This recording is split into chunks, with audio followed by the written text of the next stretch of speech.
In Quran, God say, only God know what is in Arham. I asked Mr. Ibrahim, he told me he want to say what kind of person is in Arham. And I asked Mr. Qureshi, he told me another thing. What sex of person. But now they know what sex of person in Arham. Yes, that's right. Yes. You know, all these things which are acquired scientifically by man are, despite all their progress, not trustworthy as yet. No certainty can be shown about their knowledge. But Allah's knowledge is certain. Many a thing which has been mentioned in the Holy Quran as expressly, solely belonging to Allah's knowledge, we also share a sort of knowledge in that.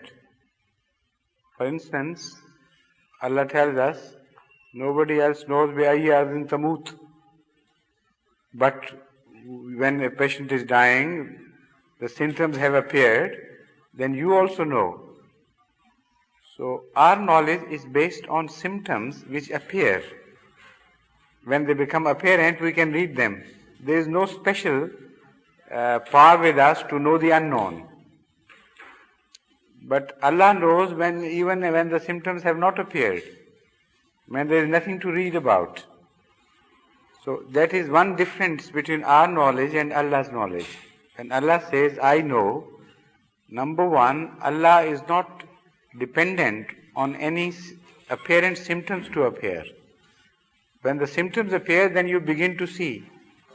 It is no longer a matter of future. It becomes present. For instance, when somebody is dying, is on the deathbed, and you can predict he is going to die, maybe once in a million he would not. But most often the doctors can say, and the person dies. So will he be a sort of prophet who has made a prophecy? No. What is the difference? He has seen the symptoms of death, and it is no longer a future for him. It has become a present. Instead of istiqbal, it has become hal for him. So that is not sharing Allah's powers. That is following Allah's laws, which He Himself has made it manifestly clear to His servants. So there is no, in fact, comparison between man's knowledge and Allah's knowledge if you look at it in detail. But still, that knowledge of man is uncertain. Now, going back to what is in the womb, in the uterus, man's knowledge is only dependent on the symptoms which appear. And when the symptoms appear, it is Allah's law which has been made manifestly clear. So what people saw after the birth, the people can begin to read the symptoms before the birth, but the symptoms have become clear. And those symptoms can be made clear after a certain period of the union of the sperm and the ovum of a female. When they meet after a certain time, according to indications of the Holy Quran, the distinction between the sexes is made clear. From then on, as Holy Quran itself admits, the symptoms have been made clear. If anybody can read those symptoms, he will not be sharing Allah's knowledge. He will be following Allah's knowledge. So there are two different things. But before those symptoms have appeared, no doctor can say anything. Allah can yet say, before man and wife has met, Allah knows. Man cannot say, it's impossible for him to predict. And despite everything, when the doctors predict ultimately, they're not certain. There is always an element of uncertainty in their knowledge which remains, and nobody can remove that element of uncertainty. This is like the prediction of weather forecasts. Most often nowadays they come true, but there always is a certain element of uncertainty which you can never remove. But in Allah's knowledge there is no uncertainty.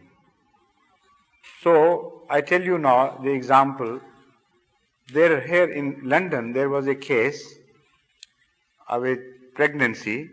During the pregnancy, the person wrote to Hazrat Khalifatul Masih Salis, my predecessor, for prayer and for naming the child, which was which was yet to come months after the time when he wrote. And many months were yet to pass between the writing and the delivery of the child. So he wrote back and gave him a son's name only and said a son would be born to you. Now when he went for the medical checkup here, the physicians in the hospital, the gynecologists, they told him categorically that this is a girl. We warn you, we know this is a girl. So he wrote back to Hazrat Sahib with panic, in panic. And he said, look here, this is a girl and you have named a boy and you told me it's going to be a boy. So also please now send me a name for the girl. He insisted, he said, no, I'm not going to give you a name for the girl, the name I have given and that's enough.